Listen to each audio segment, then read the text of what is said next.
La tête dans les nuages. Des réflexions me traversent au quotidien. Parfois une idée surgit, une question s'impose. Bienvenue dans La tête dans les nuages du Pipiri chantant. Abonne-toi, aime, partage. La tête dans les nuages. Je suis dans ma voiture et je suis en train de me poser des questions. Combien de morts il faut pour mériter les gros titres? Combien d'enfants affamés? Combien de femmes violées? Combien de familles obligées, contraintes de fuir? Je parle du Soudan, l'une des plus graves catastrophes humanitaires qui se déroule presque dans l'indifférence. On n'entend rien.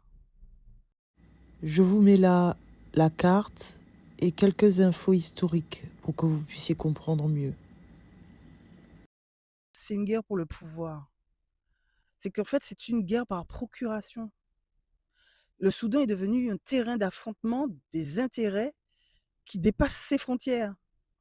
Alors, d'un côté, on a les Émirats arabes unis qui, d'après plusieurs enquêtes, soutiennent les RSF, même si ils disent que non. L'Égypte soutient l'armée soudanaise militairement. L'Iran fournit des drones à l'armée soudanaise. Mais à côté de ça, vous avez la Russie qui cherche à préserver ses intérêts dans les mines d'or soudanaises.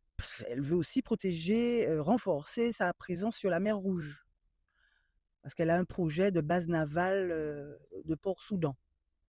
La Chine, elle a investi aussi depuis des années dans le pétrole, les mines. Donc elle cherche à protéger ses investissements. Et donc, bon, elle voudrait une stabilité, mais stratégique.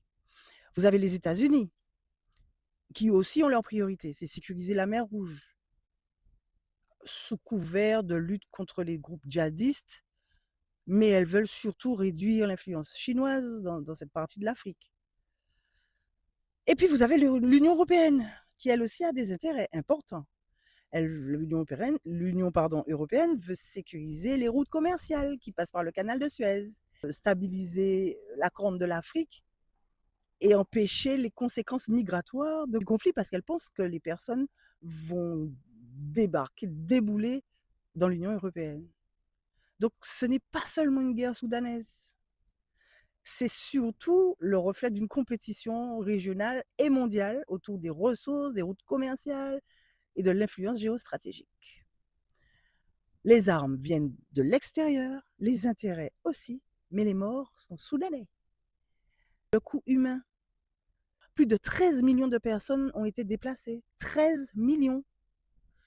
Plus de 30 millions ont besoin d'aide humanitaire. Des centaines de milliers d'enfants sont affamés, souffrent de malnutrition aiguë. Des dizaines de milliers de personnes ont été tuées depuis le début du conflit. Et sincèrement, d'après toutes mes recherches, le bilan réel est sûrement beaucoup plus élevé. Le système de santé s'est effondré, les écoles sont fermées, les quartiers entiers sont inhabitables, les gens sont dans la rue. Et puis, je ne parle même pas des crimes, quoi, des crimes que les organisations internationales ont documentés, des massacres de civils, des violences sexuelles utilisées comme armes de guerre, comme ça se fait souvent, des viols, des tabassages, des pillages, des exécutions. Enfin, je ne sais pas si vous vous rendez compte, quoi. Je trouve ça, mais incroyable. Et malgré ça, on n'en parle pas. Pourquoi? Pourquoi si peu d'attention? C'est peut-être la question qui me turlupine le plus. Pourquoi cette guerre qui touche des dizaines de milliers de personnes reçoit si peu d'attention? Et je pense que vous les connaissez, les raisons. C'est vrai que d'autres crises internationales monopolisent l'espace médiatique. C'est vrai que le Soudan ne mobilise pas les opinions publiques occidentales. Alors, mon but n'est pas de dire qu'une guerre est plus importante que l'autre. Je suis contre toutes les guerres. Et toutes les guerres doivent être couvertes pour que le monde sache ce qui se passe. Toutes les guerres doivent être couvertes. Mais pourquoi celle-là ne l'est pas? Ça devrait poser question. Est-ce que toutes les vies ont réellement le même poids dans le traitement de l'information? Et est-ce que toutes les vies ont le même poids dans le traitement intellectuel qu'on en fait? Le Soudan n'a pas besoin de notre compassion. surtout pas une compassion de quelques jours après, un flash info. Il a besoin que tout le monde cesse de détourner le regard. Il faut arrêter de tourner la tête. Il faut arrêter l'indifférence face à ce genre de choses. Parce qu'une guerre, oubliez, c'est une guerre qui dure. Parce que le silence, c'est le meilleur allié de ceux qui profitent de la guerre. Si personne ne dit rien, si personne ne se manifeste, si tout le monde ferme les yeux, on continue les exactions, on continue les viols, on continue les assassinats d'enfants. Et ça, c'est valable pour le Soudan, c'est valable pour la Palestine, c'est valable pour toutes les guerres. Enfin bon, voilà. J'avais envie de vous en parler, de mes réflexions du moment.